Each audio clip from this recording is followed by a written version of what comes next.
Hello বন্ধুরা, good morning. Welcome back to my channel Kakuli lifestyle. তোমার সবাই কেমন আছো? আশা করি ভালো আছো। তো আজকে একটা নতুন ব্লগ নিয়ে চলে এলাম। আর দেখো, কাজ করছিলাম, পুরো ঘেমে স্নান হয়ে গেছি। তো বিছানার চাদর টাদর চেঞ্জ করেছি। আর বর মশাইয়ের হচ্ছে আজকে শরীর খারাপ, সেই জন্য আজকে বেরোয়নি। তো দেখো, লাল চা করে দিয়েছি বেশি করে। আর এদিকে চিড়ে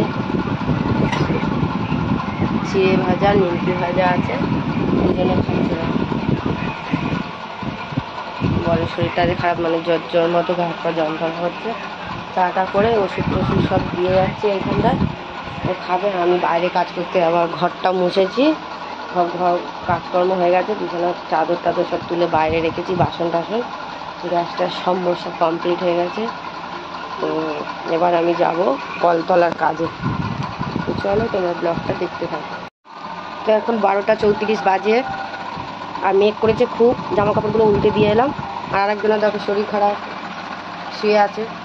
তো আজকে আমি কি রান্না করছি দুপুরে তোমাদের দেখিয়ে দিই।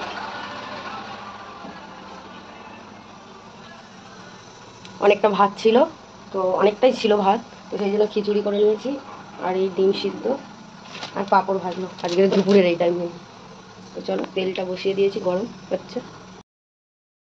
তো তারপরে দেখো, খিচুড়ি তো প্রেসারে বসিয়ে দিয়েছি, আর ডিম সিদ্ধ হয়ে গেছে। এদিকে পাঁপড় ভাজছি দেখো। আর বরের যেহেতু শরীরটা খারাপ, তো ওর শুধু মনে হচ্ছে কিছু খাই খাই, মুখটা একদম ভালো নেই। তো কটা ভেজে নিই বেশি করে, নিয়ে ওটা রেখে দেবো প্লাস্টিকে করে, কেন দুপুরে খাওয়া হবে, এখন দেরি আছে খাওয়ার। তো দেখো রেডি হয়ে গেছে সব। তো বরকে একটা দিলাম, ওর ভাল লাগছে খেতে। তো চলো দেখো, দুপুরের খাবার নিয়ে চলে এলাম। তো আজকে তো দেখলেই দুপুরের খিচুড়ি বানালাম, অনেকটাই ভাত ছিল। আর আমি ভাত থাকলে ফেলে দিই না, কেন পান্তা হোক যাই হোক ফ্রিজে রেখে দিই। একটু বেশি হলে একটু ডাল চাল দিয়ে খিচুড়ি বানিয়ে নিই। আর আজকে দুপুরটা বেশ জমে গেছে দেখো। দেখো সত্যি বলছি, এত সুন্দর হয়েছিল। খিচুড়ি করেছি, ডিম সিদ্ধ, পাঁপড় ভাজা। উফ, কি দারুণ খেয়েছি আজকে দুপুরটা। আর বৃষ্টি তো হচ্ছে চারিদিকে। আর আর সবজি সেরকম কিছু ছিল না, তাহলে একটু সবজি ভাজা টাজা কিছু করতাম। আর দেখো গরম গরম খুব ভালো লেগেছে খেতে। চলো খাওয়া দাওয়া করে নিই। গুড ইভিনিং বন্ধুরা, তোমরা সবাই কী করছো, কেমন আছো? তো সারাদিন পর দুপুরে খাওয়া দাওয়া করে প্রচুর বৃষ্টি হয়েছে, বাইরে জল পুরো ভরে গেছে।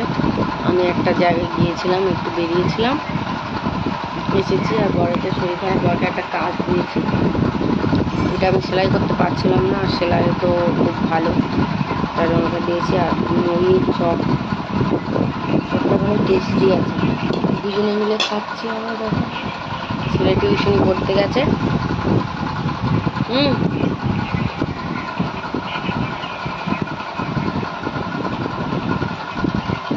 আর মনে একজনে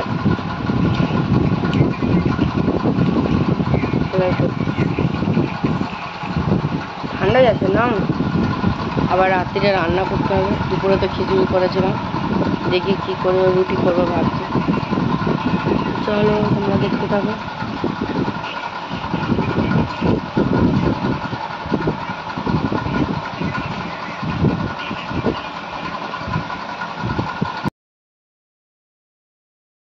তো বন্ধুরা দেখো, বরমশাই বসেছিল অনেকটা টাইম। তো আমি বললাম চলো না একটু সবজিটা কেটে। আর ও চাকু দিয়ে তো খুব সুন্দর করে পাতলা পাতলা করে কেটে দেয়, খুব ভালো লাগে আর তাড়াতাড়ি হয়ে যায়।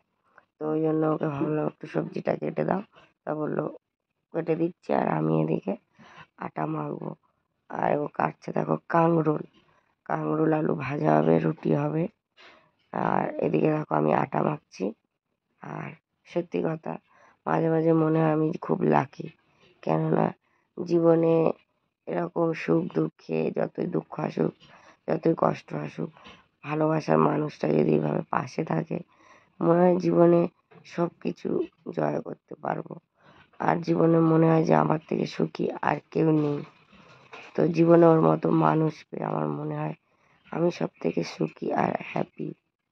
তো যাই হোক দেখো, কাঁকরোলটা কেটে আগে কাটা হয়ে গেছে, ভেন্ডি কেটে দিচ্ছে দেখো।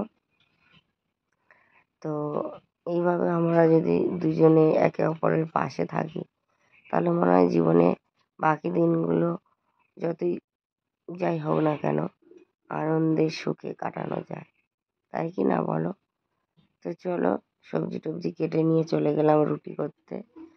আর ছেলেকে আজকে বললাম যে ও চলে এসেছিলো টিউশন থেকে, এখন প্রায় 9টা মতো বাজতে যায়। তা ওই জন্য ওকে বললাম যে তুই একটু ভিডিওটা করে দে, এখানে এক হাতে মানে ফোন আর এক হাতে করা নাড়তে গেলে তো খালি পড়ে যায়। সেই জন্য ওকে ভিডিওটা করতে বললাম, ও একটুখানি ফোনটা ধরে দিয়েছে। আর এদিকে দেখো ভাজাটা হচ্ছে, একটা ভাজা বসিয়ে দিয়েছি, তা হচ্ছে। আর একদিকে রুটি করছি। কেউ একটু ফোনটা ধরে দিলে ক্যামেরাটা, তো আমারও একটু সুবিধা হয়। এক হাতে তো হয় না, সবটা দেখাতে পারি না। তো সবটা দেখালে আমারও নিজের ভালো লাগে। তো যাই হোক, তো এ দেখো রুটি একদিকে হচ্ছে, ওদিকে ভাজা হচ্ছে, আর আমি বেলছি আর ভাজছি। কেন একা একা এক হাতে তো হয় না, না? তো চলো দেখো, রুটি এদিকে করছি আমি, আর একদিকে বেলছি। তো আর আমি না আগে রুটি বেলতে পারতাম না, জানো তো। এখন তবু একটু আমি মোটামুটি পারি, যে চলার মতো। যে আগে একদমই পারতাম না, রুটি কীভাবে করতে আমি জানতামই না। মানে বেলতেই পারতাম না, আটা মাখতে পারতাম না, এইরকমই। আর দেখো আমি ভাজাটা একদম আস্তে করে দিয়েছি গ্যাস, আস্তে আস্তে আস্তে আস্তে হচ্ছে। তাহলে অল্প সময় মানে, আর আমি ভাজা করলে আগে বড্ড জল দিতাম, যেন ওই ভাজাটা খেতে ভালো লাগে না। তো এখন আর মানে দেখো আস্তে আস্তে শিখেছি সব কিছু, কিছুই জানতাম না, কিছুই করতাম না। তো আস্তে আস্তে এখন সব কিছু শিখে গেছি। তো বন্ধুরা দেখো, রাত্রিরে ডিনার করবো চলে এলাম। তো সবাইকে খাবারটা বেড়ে নিচ্ছি সবার। তো বরের যেহেতু শরীরটা খারাপ, তো কালকের থেকে আবার বেরোবে, আর ছেলেরও পরীক্ষা কালকের থেকে, সেই জন্য খাওয়া দাওয়াটা করেছে। দেখো আজকের ঢেঁড়স ভাজা, কাঁকরোল আলু ভাজা, আর কিছু নেই, তো রুটির সাথে। তো এটাই হচ্ছে। তো চলো আজকে ব্লগটা এখানে, tata bye bye, good night.